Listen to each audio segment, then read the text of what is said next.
salgono a 3 i punti di distacco in classifica da Civitanova e Francavilla dopo il secondo passo falso del Matera che è stato bloccato in casa dal Teramo. I biancazzurri di Chiricallo hanno avuto nella gara odierna qualche periodo di sbandamento sotto l'incalzare degli ospiti che mette a nudo la questione centrocampo dove qualche elemento non è apparso a suo agio. È stata una gara anche interessante sotto il profilo agonistico, ma si è giocato spesso oltre il limite del regolamento, tant'è che l'arbitro ha mandato negli spogliatoi ben 3 giocatori, gli abruzzesi Falcone e Mazza e il materano Melis. Numerose sono state anche le comparse del cartellino giallo.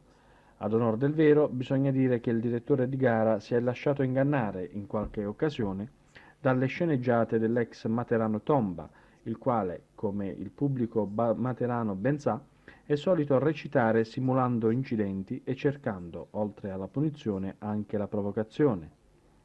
Il Matera è stato costretto anche ad inseguire un gol subito a freddo.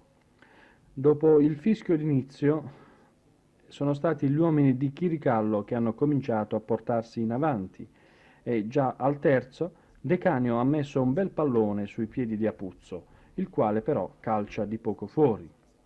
All'ottavo il Teramo trova la via del gol. È stato autore Valà, un giocatore che ha contribuito in maniera notevole al parziale successo della sua squadra. La reazione dei padroni di casa non si è fatta attendere, anche se questa è stata la fase del gioco più dura di tutta la gara. Intorno alla mezz'ora 2 delle espulsioni, fallaccio di Falconi su un materano e reazioni di Melis che colpisce l'abruzzese. Cartellino rosso per entrambi. Al 35esimo il pareggio del Matera, Baldi tocca la sfera con un braccio e Pavese trasforma il rigore susseguente. Nella ripresa è il Matera che passa in vantaggio al quarto minuto, punizione da qualche metro dall'area abruzzese, finta di De Canio e foglia morta di Pavese che aggira la barriera e sorprende il portiere. Reazione violenta del Teramo che costringe il Matera nella sua metà campo fino al 23esimo, quando Tomba si porta verso la linea di fondo sulla destra di De Santi e fa partire un assist per la testa di Mazza che batte a 2 passi dalla linea di porta.